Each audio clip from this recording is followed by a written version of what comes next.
Hi everyone. I just realised you've got to look at the lens over there to look into the camera. Sorry about that before.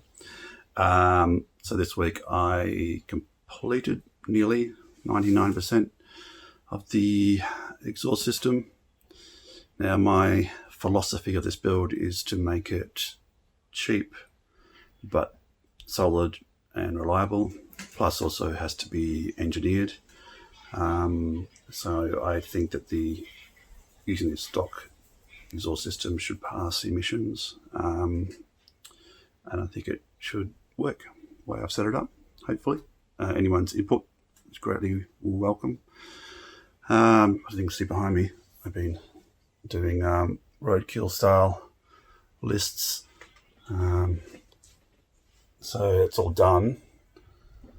Unsuspension, engine bay, engine mounts, radiator shroud, radiator inlets, dash. I've got to redo the dash.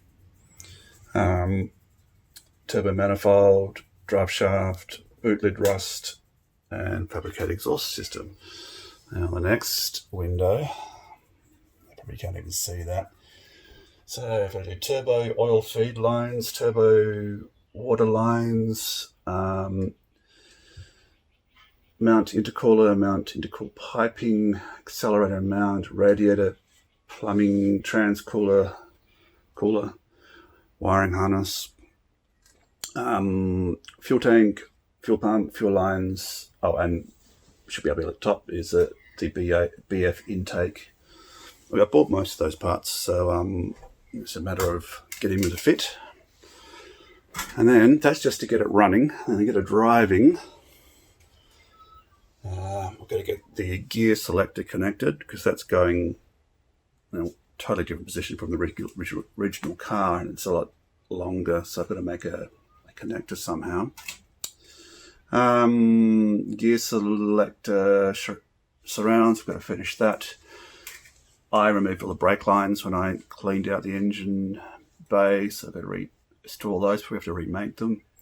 I've got to work out how to connect the brake booster to the vacuum. No idea. I've reassembled the steering. I'm not going power steering at this time, later on. The thing about this build, it's never ending. After this list, I've got the fit out list, which is, beds, sinks, tanks, all sorts of things. So anyway, I think this series is going to go on forever. So, yeah. Christmas, I don't know. Anyway, wish me luck. Anyway, enough chatting. Enjoy this episode. It's just about building the exhaust system. Yeah, I'll keep you informed of my progress. Thanks for your help. Cutting up my standard exhaust to fit. I'm going to actually flip this. Yes, reciprocal saw is good for this job, except for when it kicks. Yeah, got about 10 cuts I think, and lots of welding. This is the exhaust plans. I might have to modify this part of the pipe to get it to fit straight, but it's going to be run straight. I've flipped the second exhaust, which matches. I've cut off a piece there from another section and flipped that. I'm going to have to put a extension on that. I'll probably just do straights and weld it to that up section. That's the original over the diff, and need some straight section to out the back. Let's take two. So where I cut that off, I just stuck a flange on it. That's flipped over. That has been a section added in and flipped, or reversed because it's flipped over that.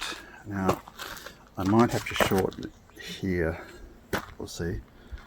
And then I've got some leftover material, either straight out the back or a bit of a twist, or to work out what's the best with that. I was hoping to get it all done in one day, but I'm miles away. So I locked down the front and thought, okay, let's see where it lines up. I'm actually a little bit annoyed it's not quite straight with the chassis there, but yeah, well. So the center muffler, there isn't much room between the drive shaft and the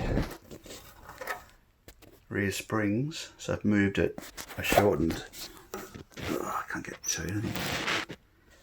Shortened this section a lot, so brought it right forward, so no interaction with the spring because it's too tight between the drive shaft and the spring.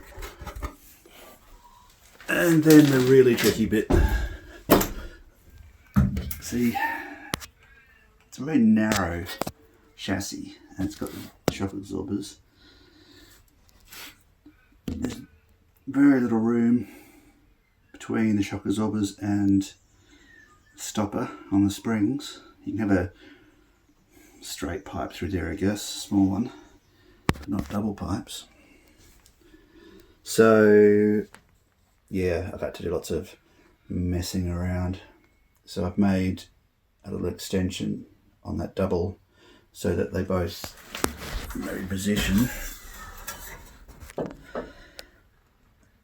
have enough clearance underneath, because before they were like scissored on top like that and there wasn't really enough room.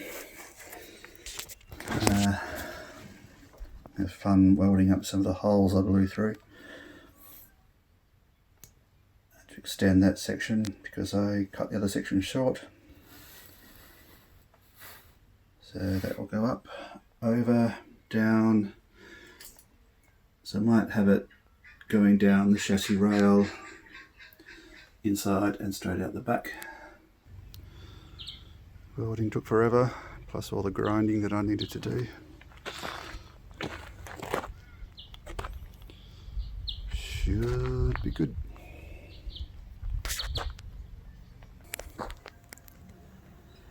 Okay, here we have it.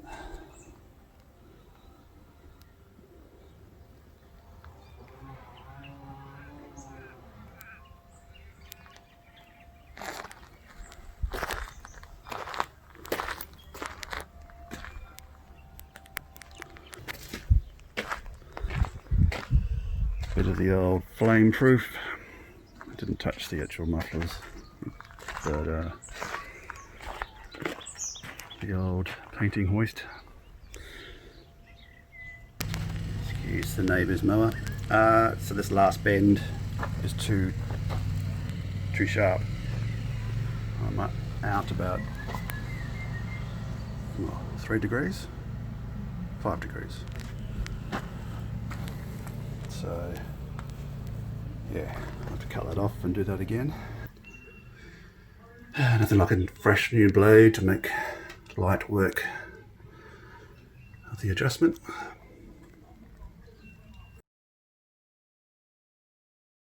Look at that, sticking out just right. Sweet.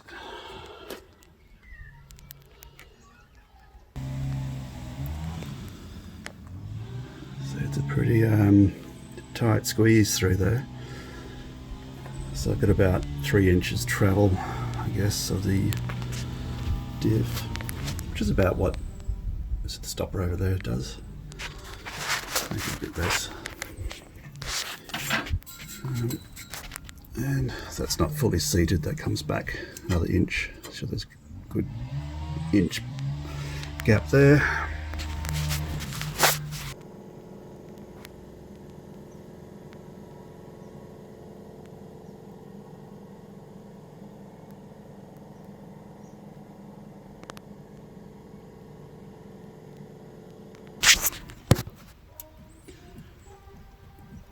Typical kind of mounting I'm doing.